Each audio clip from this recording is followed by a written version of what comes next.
Hello, and welcome to F1 Into the Barrier with me, George Close, reviewing the Hungarian Grand Prix in Budapest 2025. Don't know why I said the year, but it is 2025.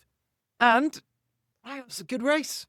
I liked it. I think we're going to have a really good second half of the season. We had a little break up to Budapest, and we've got an even longer break now for the official summer break. We'll see if George Russell signs for Mercedes.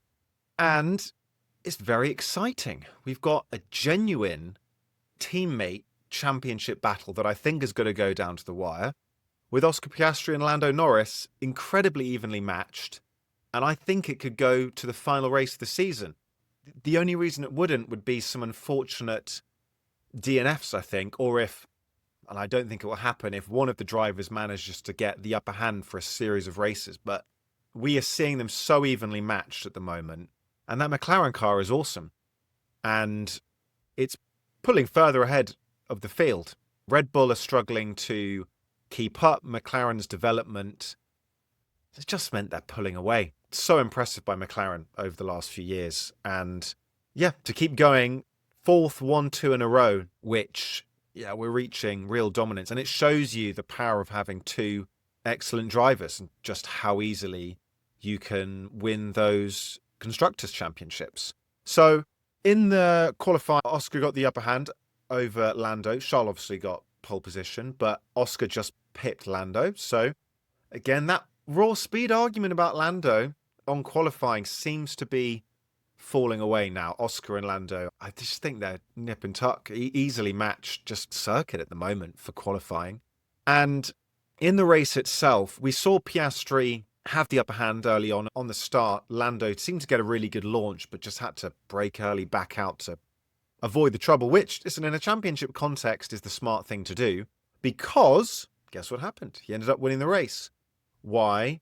Charles was in the first stint long enough to keep McLaren guessing and forced Oscar onto the two-stop strategy. They pitted to try and get the undercut. It didn't work because Ferrari did an immense pit stop. And actually, they did have a little bit of a buffer anyway. I think it was about 2.5 seconds, plus they nailed a 2-second pit stop. And when you talk about pit stops, there's obviously the stop time, but there's also the drop time, the getaway time, and it just looked really slick from Charles, I have to say. Unfortunately, it then ended up deteriorating over the race, but it forced Oscar onto that two-stop strategy. And it was interesting hearing on the radio talk about how he was just concerned about Lando. And it's very smart because people remember championships. And that really was where his race was at. And you could tell that Lando felt a little bit out of it. He hadn't been able to get that first stint going in the way he wanted to after falling behind. And when he was offered the one-stop strategy, he felt a little bit dejected. It was Hail Mary. And it just very quickly became apparent that the tyre deg was going to work for him, and the time lost through pit stops, you just weren't going to be able to see drivers recuperate that in the amount of laps there were and how short the lap is. So, yeah, we ended up getting very close, and Oscar did have chances at the end.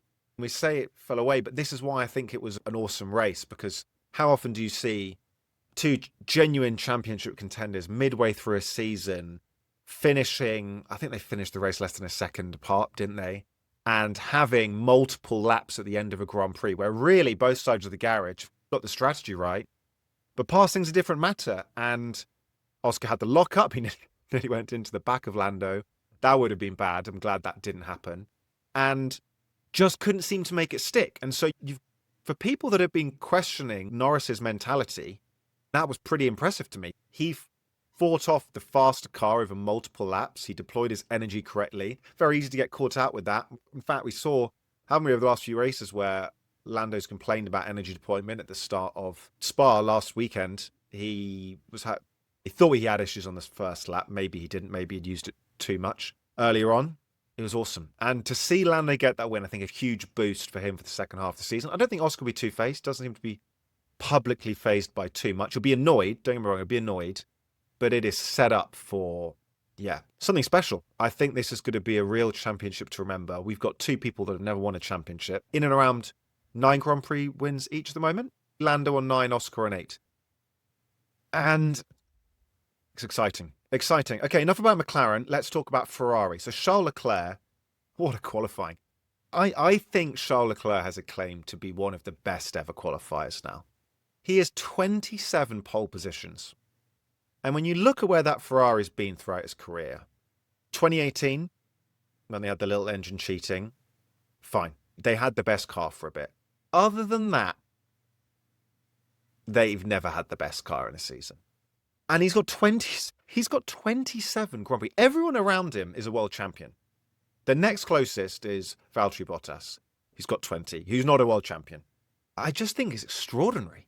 We used to talk about him boom or bust, and he mainly boom, but he busted a fair amount. The red flag from Charles in Q3 was a feature of a season, but he's not really doing that anymore. The Ferrari's not always there to give him the pole position opportunity, to be fair, so maybe there isn't so much Hail Marying. But when you consider where Lewis is, down in 12th, and he's getting pole position, I know Lewis is not having a great season and isn't used to the car. I just think it's extraordinary. Yeah, McLaren, they both messed up their laps, and that maybe gave Charles the pole, where had actually one of the McLarens put in a lap, that wouldn't have happened. But he did put in the lap, and the McLarens didn't put in the lap, and that happens. Phenomenal. So we're seeing a peak Charles Leclerc at the moment constrained by Ferrari, and constrained because they've got wear problems. So in the race, he had a really good first stint, and they changed something. We saw him very vocal on the radio about needing to talk to him. In the race, the commentators thought maybe something to do with brake balance. It seems to actually have been about ride height adjustments, because Ferrari, and interesting, it was George Russell that commented on this because Mercedes done some analysis on it, obviously. Ferrari are increasing the ride height for the second half of the Grand Prix because they've had so many plank wear issues. And Lewis Hamilton got disqualified for plank wear issue early in the season in China, if you remember. They clearly did that, and I think Charles probably just wanted to risk the plank wear. Maybe a little bit of other stuff in there as well, and strategy, maybe thinking about the one stop. But it seems to have been a decision to still protect the plank wear, when maybe from Charles' perspective, knowing how much performance they were going to lose by doing that, he wants to win or get disqualified. Finishing fourth doesn't mean anything to him, particularly in this season. And there is a battle for constructors, and that's probably maybe why Ferrari made the decision. But from Charles' perspective, he doesn't care. So I think that's why you saw the Ferrari fall away so much. Finished 40 seconds behind the McLarens. So it's a long time. And ultimately, George Russell managed to steal a podium. We'll come on to George in a bit. Let's stick on Ferrari. Ferrari have problems. They've got strategy problems still.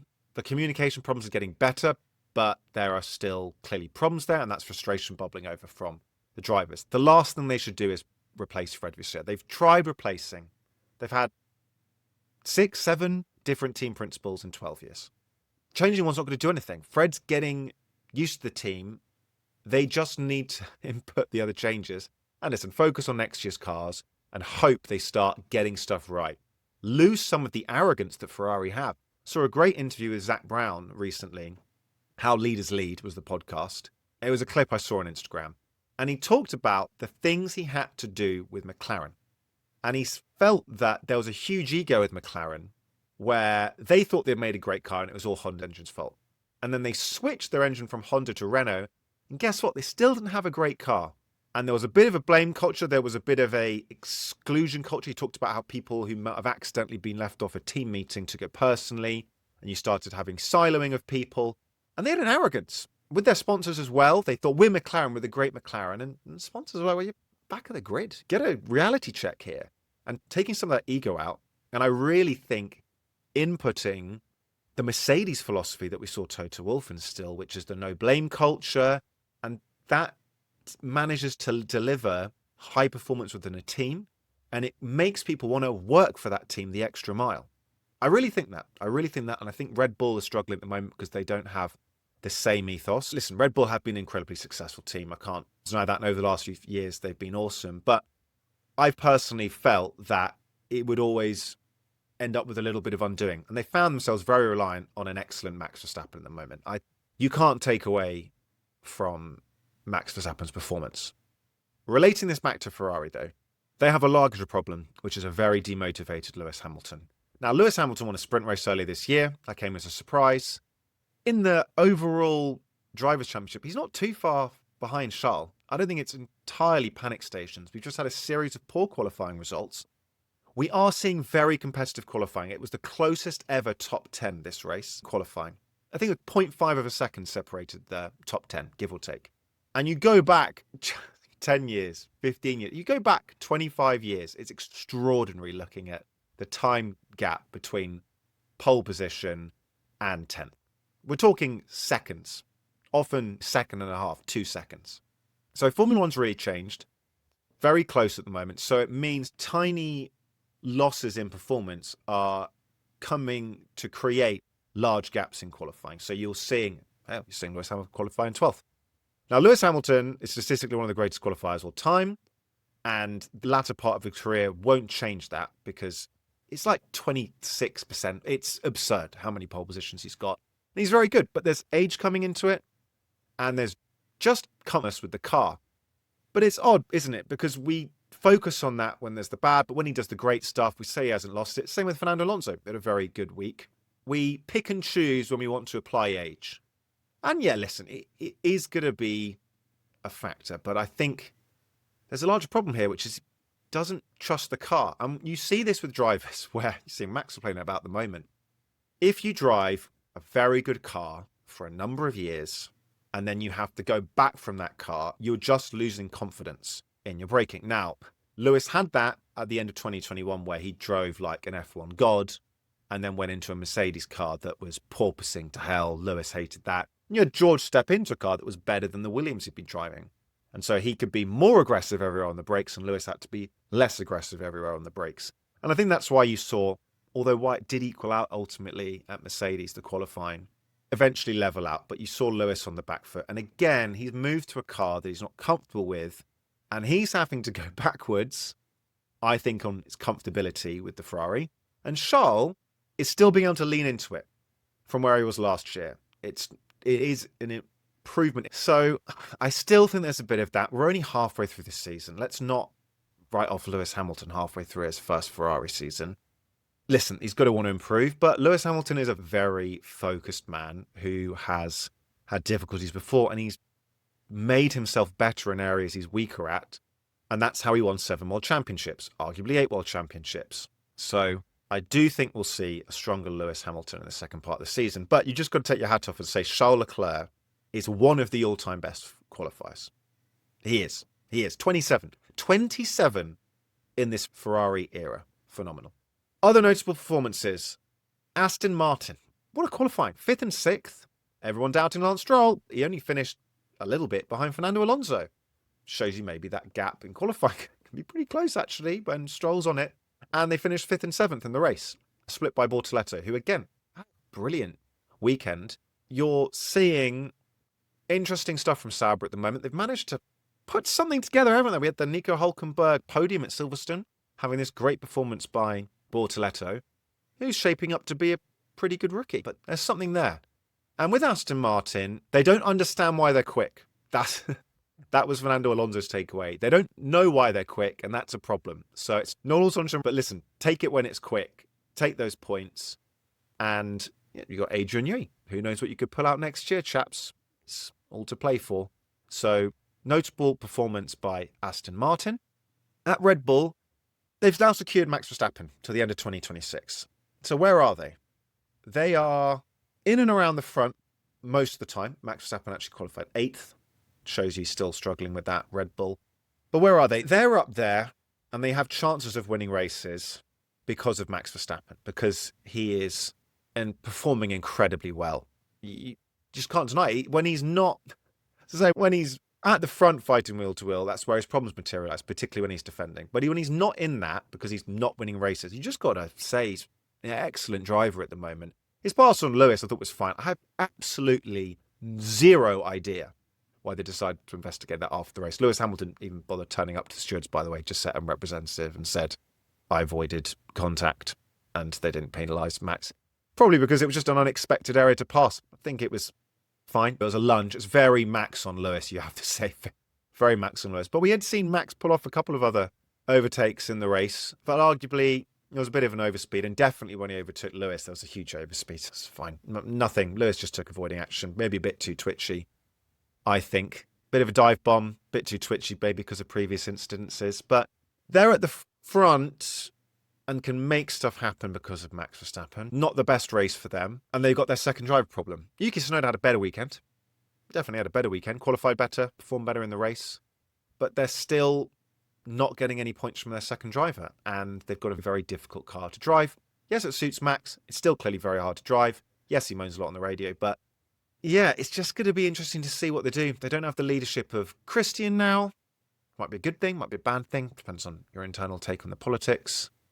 And they clearly have lots of other very talented engineers, but they don't have the man. They don't have the Adrian Newey, do they? So ominous for 2026 at the moment. And the other driver who I think is performing incredibly well is George Russell. He is rinsing Kimi Antonelli. I said this last year. I said I might be wrong, but he's rinsing Kimi Antonelli, and he's making people doubt Kimi Antonelli, who was meant to be the new Wonder Kid. Now, Kimi has had series before performances. We touched on that quite a lot in the last episode, but it's because George is making him look bad. Because George is, honestly, I don't think this is communicated enough. George is so good. He is so good. Him and Max at the top for me. It's him and Max. Oscar is maybe up there at the moment for consistency and performance, but I just think there's something electric about George and Max at the moment, and that is the championship battle I would love to see. Absolutely. An opportunity for George and Max. Different team, same team, I don't care, to go head to head, because there's a bit of beef there, and I think where two drivers push themselves to another level, we could see some truly great racing. And I'm hoping we're going to see that with Lando and Oscar at the moment, but they're definitely increasing their levels. But we're not seeing those godlike performances that we have seen from Max, that we have seen from Lewis, and we've seen from Sebastian Vettel. And in that 2016 that we did see from Nico Rosberg, actually. He really pushed himself. Listen, there were reliability issues, of course, that ultimately did swing his favour in the championship, but you just saw real God-level performances. And maybe we will get that. Maybe we will get that with Lando and Oscar. I think, yeah, going back to the start, we're going to have a nice summer break, and then we're going to have what I think is going to be an electric second half of the season. And yes, there are lots of other drivers I've not spoken about, but is there really anything notable to say there? No. Finish better. We'll talk about you. So, ladies and gentlemen, I'll catch you next time. Thank you very much, Marshals. Have a lovely summer break. If there's any big news, might even do a quick, small episode. Please do share the podcast with your friends. And let me know what you think of the podcast. If there's anything I could do better, worse. Oh, I don't want to do anything worse. Just tell me things I can do better. All right. Catch you next time, Marshals. Goodbye.